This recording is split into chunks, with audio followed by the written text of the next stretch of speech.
It's your boy Nilguru in the house, back with another Arsenal News episode. Well, ladies and gentlemen, this Arsenal News episode is going to be super special as always because we have for you guys the update about Emil Smith Rowe and of course the fact that Joe Willock is really being a success at Newcastle. The 6-month loan deal is turning out to be a boon for literally Newcastle and Arsenal, and of course Joe Willock. All the three parties are happy with that. We're going to discuss about that.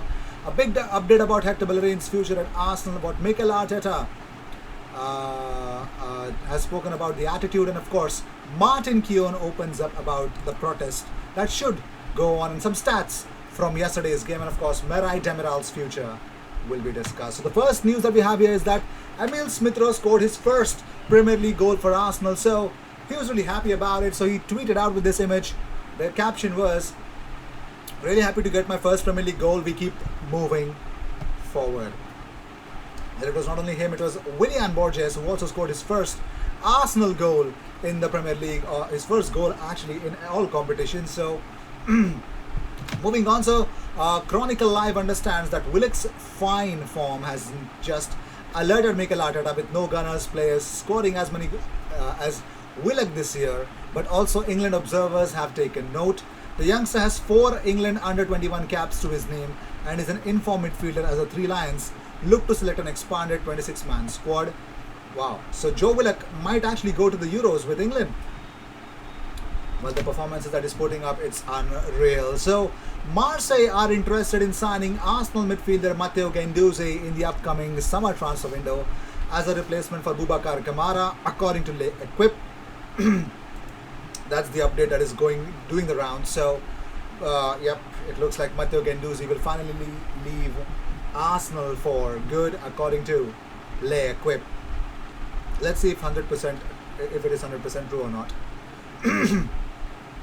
So, according to Fabrizio Romano, there is a huge chance that Hector Bellerin will leave Arsenal this summer. That's the crazy stuff that we have actually come up with. So, moving on, so it looks like Martin Keown has opened up about certain things about Arsenal at the moment. He says, the Cronkies, do they really love the club? They need to spend massively. Leno won't sign a new contract. Luiz is leaving. Bellerin isn't signing a new contract. There's a remarkable amount of players that are uncertain of their futures. Arteta needs to take some responsibility. He's outsmarted himself. He needs to keep it simple. I do believe he's an outstanding coach. He needs to prove he's an outstanding manager. It's going to be difficult to back him if he loses again. It's about results. He's been here 18 months and he's won an FA Cup. But when we look at the league form, it's fallen away. The football club is going backwards and they have to arrest that slide. How much of the problem is about the manager and how much is about the squad? The manager is concerning me because he always blames the players. Massive expenditure is needed. New owners could be the catalyst. Joe Cola also expressed some sympathy for saying that he had almost impossible job. He says, "I feel for Mikel. He joined a sinking ship. The club had been on a steady decline. Eyebrows were raised when he took it. It's a massive job to take. He needs to take some responsibility. Hopefully he does that privately." This is where Arsenal are at, and the fans need to understand that it's going to take a few years to turn it around. There are good young players, and that's where the direction needs to be. So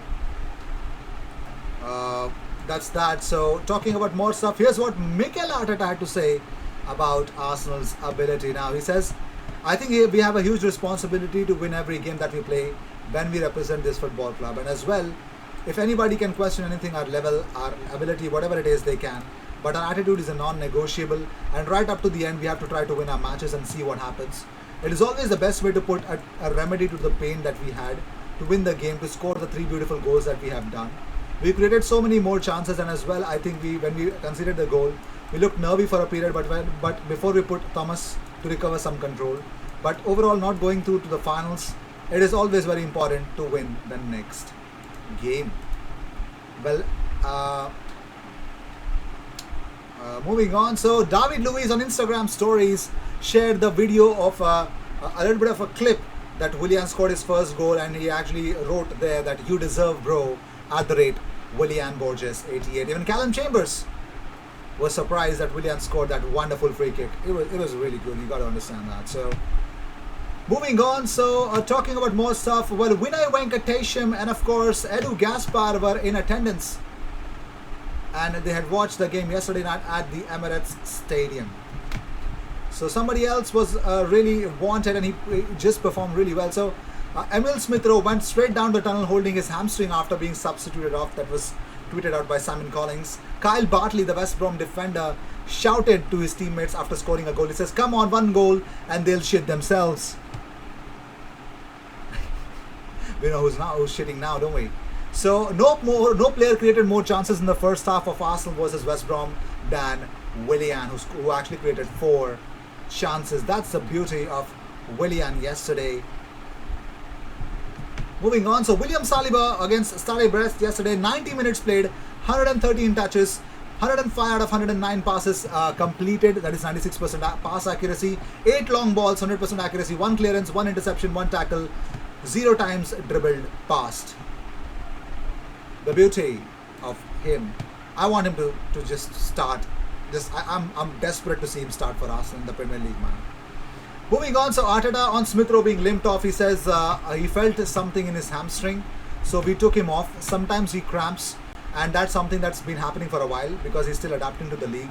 With the amount of games every 3 days, hopefully it's nothing major. And on Saka as a left back, Arteta says, going forward, we know he's a real threat and giving us something unique. The same as KT. Defensively, there's a lot of things to work on with him, but he adapted.